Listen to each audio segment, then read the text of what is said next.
Welcome back to Simple Truth, where we try to pull some simplicity out of my complex words. So, here we go. We're in the Bible. We're in 1 Samuel. We're in chapter 20. We're talking about the story of Jonathan and David. We've been on this for weeks, for months, maybe years, right?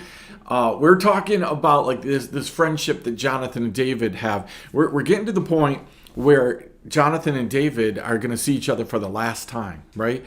We've talked about the fact that God says that their souls, their spirits were knitted together. That's how close they were, right? That they had to be together, right? I love that concept. There are people in life where that is what God calls us to do, to be knitted together with somebody. And like, listen, if they stop breathing, you stop breathing, right? If they're not doing what they're supposed to be doing, you're not doing what you're supposed to be doing.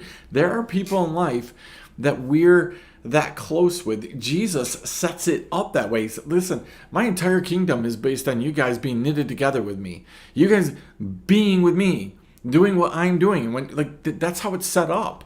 Right? So this is a story in the Old Testament of God really showing us this principle. But there's a problem. David's been anointed king.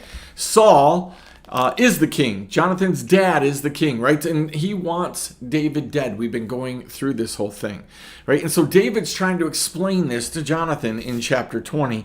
We read the first 3 verses. I want to pick it up in verse 4. It says as follows. Then Jonathan said to David, right? Whatever you say, I will do for you. Those are dangerous, dangerous, dangerous words. I want to camp there for 1 second. And tell you this, sometimes when we're knitted together, sometimes when we're close with people, we feel like, hey, whatever you need, whatever you want, we say those words, I'll do that for you. We say it from the church, right, from the pulpit. Whatever you need, however you need help, we'll do it for you. We're going to walk this out with you. We're going to be right beside you. We can be really careful because, I've said those words to people and it hasn't panned out so well. Right? Partly because I don't know what God's plan is. I hear this and I say to you, oh, we got this. We're going to walk this with you. And then for whatever the reason, we don't, right? Sometimes it's simply God says no, right? So sometimes it's we got the right heart, but wrong application. We're not the right person to do it. Sometimes the person that we promise we're going to be there for whatever they need, sometimes they walk away. Sometimes they leave us. Right? We need to be careful that we really are knitted together with someone, with the Holy Spirit, so that we can say those words. Whatever you need, right? Whatever you need, I'm going to do that for you. I think my question to you today would be like, do you believe that? Do you believe that there are people in your life that when they say whatever you need, like that's what they actually mean, right? Or do you know that most people in the church say that? I'll pray for you. Do you know that the majority of people that tell you they'll pray for you never pray for you? That's not me saying that. That's actually researched. Right? Do you know that the majority of people saying, call me, whatever you need, they don't really mean that. They're counting on the fact that you're never going to call them.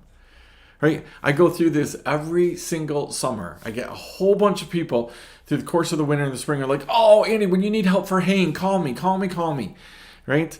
They're betting on the fact, because if you've done hay before, you're not asking me to call you. Right? You're hoping that I don't need you. Right? Because you end up all scratched up. You end up tired, right? Ask my sisters and brother what it's like doing 12 loads of hay in a day, right? That's a lot of hay. You're tired out. You're depleted, right? But people are always saying to me, oh, call us. Now the smart people are like, call me and I'll send my kids up to you, right? That's how we really are in life. Pastors can say that all the time, whatever you need, because they've got a church full of people they can pan it out to, right? If you're a good pastor, you've got a pastoral care person working underneath you. And so somebody comes to you and says, hey, I need help. And you just give it to the pastoral care person and then they're going to do it for you, right? But in this case, Jonathan actually meant it. Whatever you need. So I want to challenge you with that simple truth. Are you throwing out things, right? Are you in the 80s? We did that whole.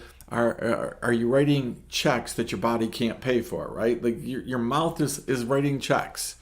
Like, are you saying things that you have no intentions of fulfilling? Whatever you need to the people who are working with you, whatever you need to the people in your family, whatever you need to the people around you. Man, before you say that, you might want to listen. We have a person down here who's pretty big on talking about vows. You might want to be really careful before you make a vow to somebody to do whatever they need. We'll see you next time. Simple Truth.